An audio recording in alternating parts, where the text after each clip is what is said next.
جب آپ کسی سے ناراض ہوتے ہیں اور کسی کو پٹواتے ہیں تو آپ کسی بہت شریف آدمی سے نہیں کہتے کہ اس کو مارو.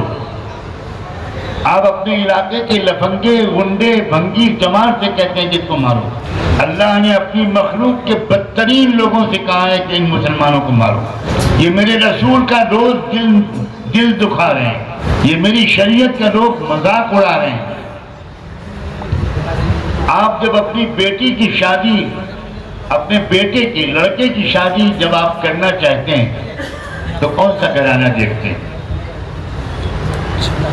میں نہیں جواب دوں گا، اس میں تو آپ کو بولنا ہی پڑے. اچھا کا مطلب آپ زیادہ پڑھے لکھے آدمی ہیں اس لیے آپ نے اچھا کہہ دیا. اچھا کا مطلب مالدار، یہی ہے نا، مالدار بہت اچھا جہیز لانے والا. آپ دیکھو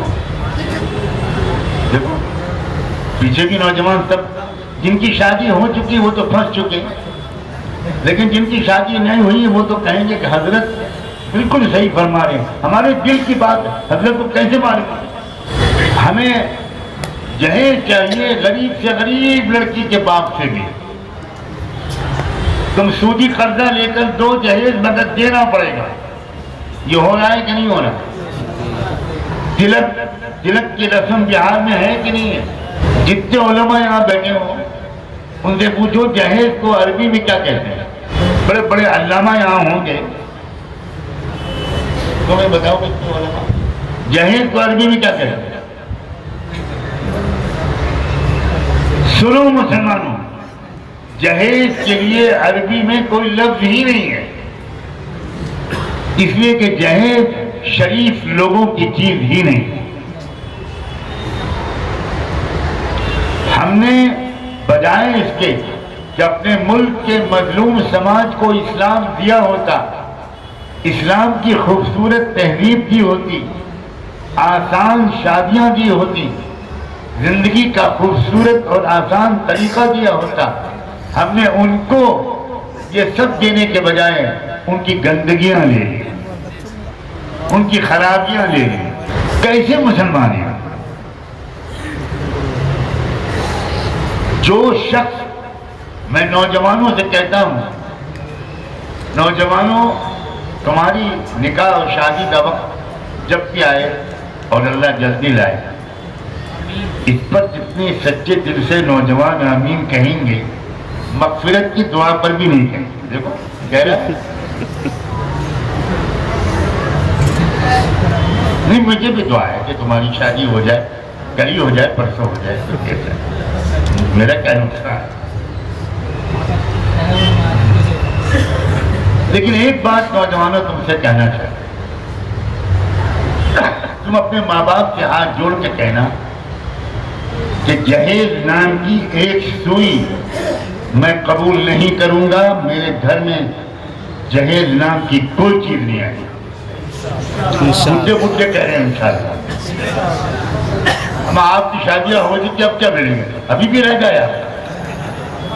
ارے ایک ہی کی قسمت پھوٹ گئی، مزید توڑنا بات. ارے پیچھے کیا آواز آ رہی ہے؟ ایک اور کریں گے. یہ دیکھو ایسے حوصلے بہادر لوگ ماشاءاللہ موجود ہیں بہار میں. ہم ایک ہی سے ٹیڑھے ہو جاؤ گے. نوجوانوں تمہیں اپنے ماں باپ کی خوشامد کرنی ہے. جہیز میرے گھر میں نہیں آئے گا انشاءاللہ. میں کوئی یتیم، کوئی یسیر، کوئی فقیر، کوئی لولا لنگڑا گونگا بہرا اندھا اپاہج نہیں ہوں. میں اپنے دونوں بازوؤں سے کماؤں گا اور اپنے منہ میں لقمہ رکھنے سے پہلے اپنی ہونے والی بیوی کے منہ میں رکھوں گا. میں بستر پر بعد میں لیٹوں گا، پہلے میری بیوی لیٹے گی. اگر تمہارے گھر میں کھانے کے لیے برتن نہیں ہے، تم کیلے کے پتے پر کھاتے ہو، جب تک سسرال سے بیٹ نہیں آئے گا تب تک تمہارے گھر میں کیلے کے پتوں اور چٹائی پر لیٹنا ہوگا. اگر تمہارے گھر میں پنکھا نہیں ہے اور جیب میں اتنے پیسے نہیں ہیں کہ ایک پنکھا لگ جائے گا، تو میرے نوجوانوں میرا مشورہ ہے کسی اچھے حکیم کا علاج کراؤ اور ابھی جلدی شادی مت کرو۔ ذلت کی انتہا ہے۔ آپ گویا نوجوانوں اپنی زبان سے یہ کہلاتے ہو کہ ہم غریب لوگ ہیں، کشن گنج کی یتیم خانے میں پلے ہیں، سڑک سے اسٹیشن سے اٹھا لیے گئے تھے، ہمارے نہ کوئی ماں ہے نہ کوئی باپ ہے، ہمارے گھر میں نہ پلیٹ ہے نہ برتن ہے نہ پیالہ ہے نہ چمچ ہے، ہمارے گھر میں لالٹین بھی نہیں ہے، ہمارے گھر میں بستر بھی نہیں ہے، ہمارے گھر میں پنکھا بھی نہیں ہے، ہم تو نسلی خاندانی فقیر ہیں، ہمارے ابا فقیر، دادا فقیر، پردادا فقیر، آدم علیہ السلام تک سب فقیر۔